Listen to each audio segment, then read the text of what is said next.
What's up, everybody? This is Jack from Crypto 49er, bringing you my knowledge in cryptocurrency. Today I want to talk about the Gekko trading bot and tips and tricks for strategy writing. But before I do, just want to let you guys know my current YouTube situation. So if you guys are watching this on the day that it came out, it actually came out on Sunday instead of my usual every Friday. So the reason why is I started working a full-time job this past week. Before that, I was really just spending a lot of time on working on Gekko and making videos for you guys. So now I can't really do that, at least as much as I did in the past. But I'll still try to put out videos on a weekly basis, try to every Sunday, but there's no guarantee at this point. But even with a full-time job, I'm not gonna let it completely stop me from making videos, as I love making videos, as I love cryptocurrency trading bots. So what you'll see is probably a little more pared back in terms of the videos I make. Like, for example, in today's video, you're not seeing me on camera only because that takes a lot longer for me to edit it down to a suitable length for you guys. But the point is, I will not stop making videos on this channel, so you could definitely look forward to more videos in the future. Anyway, back to what I was talking about for today, tips and tricks for strategy writing. So why did I come up with this topic for today? Well, writing a strategy is, to me at this point, is relatively easy. I know for people that are really starting to learn about a Gekko trading bot, it might be difficult. But for people that have experience and for people that have not, you guys will find some benefit from this video just because it's little tips and tricks that I learned that took me quite a bit of time to learn. If there was like a guide somewhere to show you like specifically tips and tricks, I know Axe Mike, the creator of Gekko, has an instructional guide which is helpful, but it's not the tips and tricks that I'm going to show you today. So let's get started on this. So first one is handling multiple buy-sell conditions. So and then the idea is to use return. So let's go right into the code here. So I have a strategy in here called 5 indicators, which literally uses 5 different indicators. So ADX, MACD, RSI, Bollinger Bands, and the plus DI and the minus DI, which is kind of part of ADX. When you have like a strategy as crazy in size as this, as 5 indicators compared to step gains, which is really simple. It doesn't even use any indicators for step gains. But for 5 indicators, having that many indicators in play, you can have a lot of different ways to come into a particular buy condition and sell conditions. So when writing a strategy like this, originally I was writing it so that I would try to block, let's say if this buy occurs, I'm trying to block a buy that also will occur because of the BB signal. So let's say that ADX would trigger a signal, like the ADX section would here trigger a signal. You don't want it to send out another signal within that same candle under the BB indicator. So the only way to really do that is use return semicolon. And it's one of those things that return semicolon, all it does is just ends the function. So when it calls this return semicolon, it's just going to end the check function. It's going to end the cycle for a check function, and it won't run anything else. It's just that simple. So something that is easy to understand, but I haven't really seen people use it in the strategies that they write. And it's truly very helpful to be able to do this to avoid sending out multiple buy or sell signals. Maybe you even have a strategy that will cause, and I've seen this happen too, even in my strategies, where you end up buying and selling in the same candle. You end up issuing a signal like that, and it kind of confuses Gekko and causes us to mess up too. By using this return semicolon function, you will get rid of that. So the next one is handling large numbers. It's not really so much a large number. I think that's a little bit more like an incorrect description on my part. What I'm really trying to say is a large set of decimals. So, because most cryptocurrencies are divisible out to 8 decimal places. A lot of the exchanges will also give you like your fiat currency in 8 decimal places, which doesn't make sense because fiat currencies are really divided only up to 2 decimal places. So there's really no need to have 8 decimal places for USD currency or any other fiat currencies I know of. So to deal with that, you really should use something like 2fix right over here, which I have, which actually this is not something I written even up. This is logger.js. This is the performance analyzer. So it'll actually tally and calculate the round trips. So this is something that Axe Mike has written up. But you see that it has 2fix to 2 decimal places. This is how you set it, right? So you would set the decimal places to only 2 decimal places instead of 8 or whatever it is that you wanted to set to. So maybe for cryptos, you want to specifically set it to 8 decimal places. But for fiat, it's definitely down to 2. However, the most important thing is you want to make sure that the variables itself, like in this case, rt.pnl and rt.profit, they actually exist. If they don't exist, when you run the toFix function, you will crash Gekko. It's just that simple. So you don't want to crash Gekko for something as silly as this, because then your bot is just going to be wasting your time. So you need to make sure that you use a if statement to check that these two are valid variables, that they have been assigned. So there's actually values in there. So in this case, rt.entry at and rt.exit at, these are the code that I added onto my version of Gekko. That because of the way that my modification to Gekko, I think it causes the the logger and the performance analyzer to act a little funky. But I think it's not a bad idea to have this kind of code in here, so that all it does is, if these values are not populated, don't even bother to run this part of the function, which in this case is the log round trip.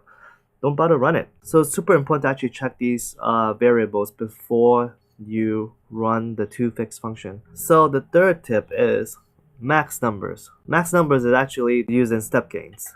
So I'm going back to step gains in here. So step gains, again, is a strategy that will never lose you money, but it didn't work so well in 2018. I mean, it's not that it didn't work, it worked. It's just that it didn't work so well, and that 2018 was a really like a continuously down year. You eventually, if you bought, let's say, Bitcoin at 6,000 and it traded for a bit and made some money, it eventually will end up holding a position in Bitcoin at 6,000 because Bitcoin went down to 3,500 around there. So this strategy is really for people that believe in the long term, where, I mean, I think most of us do, but like, you know, you end up having to hold on some bags, and you can't really say have a one block of investment that you could invest all at once and just, you know, hope that this works. This strategy is really for people that continuously have money coming in to actually invest into Bitcoin or any other crypto, and don't mind holding bags as it goes down, because it's not really bags. If you're just making some profits, that you can actually end up investing back into the crypto that you are really interested in. So the original way I wrote this strategy, I don't think it even worked that well. I'm not sure you guys realized it when I made that video, but when I originally wrote this strategy, I don't think I set the lowest price or the sell price equal to infinity, which when I first started writing in JavaScript and in Node.js, I didn't know that infinity is a variable. So it's one of those things that it depends on the language that you're working with. I mean, when I learned coding back in the day, starting with C, I'm pretty sure infinity wasn't a variable that I can use. I think that, you know, most people could probably, you know, put in like 9999999, whatever it is, like the maximum number that your variable type supports. With JavaScript, it's not type strict, so you can assign anything else into these variables. So things get a little tricky. The fact is, you need to know to use infinity in writing strategies for Gekko, because there are times when you are starting off with an infinite number. If you don't use those numbers, it's going to be, I would say, pretty tricky to write strategies properly. So it's definitely good to know, just to set it off like this, you know. If you need to have a value that begins at like a very, very high number, just go ahead and start off at infinity. So the fourth one is disable trading. So there's two things to disable trading. I think I showed one in the past. I'm not sure it's in here. So it's actually not in step gains. I believe it's in either 5 indicators or big trends. I mean, all these strategies are on my repo on Modern Gekko. I can't guarantee the performance on any of these. These are just strategies I've written up based on ideas. They're not, you know, financial advice by any means. It's actually in my smart strategy template. So the first idea to use disable trading is just simply, let's say that the market's gonna look crazy and you want to manually disable trading. The simple way is just to have something like Telegram, where you can issue commands remotely and be able to stop the Gekko bot from trading. So that's one option. The other option is to use indicators to determine when to stop trading. So right now in big trends, I have a stop loss set at 1%. So basically, if the price of the current price drop below the buy price by 1%, it'll issue a sell trade, and it will actually set this variable stop loss equal true. Because what we're doing is this: if you look at this chart right here, if you bought somewhere around here, let's just say a little bit dip, and then it went and hold on to it for a bit, and held on to it for a bit, and then it sort of crashed. So it hopefully got you out around here. If not, the next candle, which would have lost you 5% still, which kind of sucks. You don't want it to automatically buy back in around here when it's like, oh, it seems low enough. So it buys back here and only for it to drop again for another 2%. You essentially don't want it to be like a trading bot that's like kind of walking off the cliff and taking your money down with it by basically taking hits over after hits after hits. So it'll be like 5% over here and 2% over here, and then maybe another almost 2% over here. So adding up to almost like 10% down for like, what is this, less than and within one single day. So what you want to do in terms of a situation like this is, if it falls that much already, you probably just wanted to pause. I mean, in my case, in this big trend strategy here, it's just gonna stop loss. It's gonna actually stop trading. Basically, when stop loss equals true, it's gonna stop trading. And it would use another indicator. I've written big trends a while back, so I don't really know what indicators it's using. But the idea is, you want me to maybe perhaps use like another indicator, maybe even the same indicator. In this case, we're looking at the RSI. So let's say that maybe we use, so right now we're in a 5-minute chart, but let's say that, you know, we had a stop loss one time at 5%, which is still pretty bad, but this is how the market is. It dropped, you know, that's how crypto is, right? It drops 5% within a 5-minute candle. It can happen. So if that's the case, you don't want it to continue trading. You want it to pause trading for quite a bit at least. So what you can do is, let's say, look at the hourly candles, and you'll see this huge drop. Like literally in 1 hour, it dropped 12%. So you want to say, okay, if something like that happens, you want to wait until maybe it recovers back over here, then start trading again. So maybe you see that in this case, you want to wait till the RSI recovers above 30 for the hourly before you start trading. So in this case, you might still have to take another hit in a few days, like in 27, but you wouldn't be taking multiple hits as this thing was going down right over here in the same day. So that you know, even taking this hit right here on that same day on 24th still, so you would end up saving yourself quite a bit of trouble.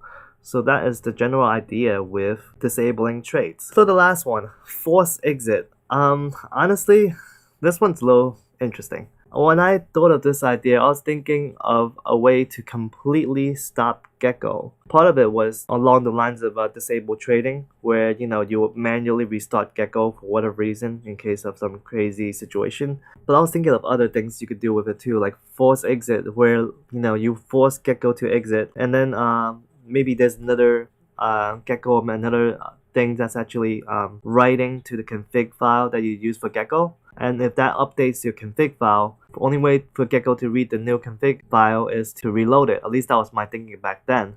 So that I was thinking, okay, so you force exit, you know, Gekko, have it restart, and then it will read the config file and be able to use those new config settings. That was the idea until I obviously started using FS and realizing that you can have Gekko read from any file at any time, basically. So you really don't need Gekko to exit out, to force to exit. But now I'm thinking there is one other thing you could really do, is like, let's say, similar idea to before, where you want Gekko to exit out because some other Gekko or some other processes you have running will update the config file on Gekko.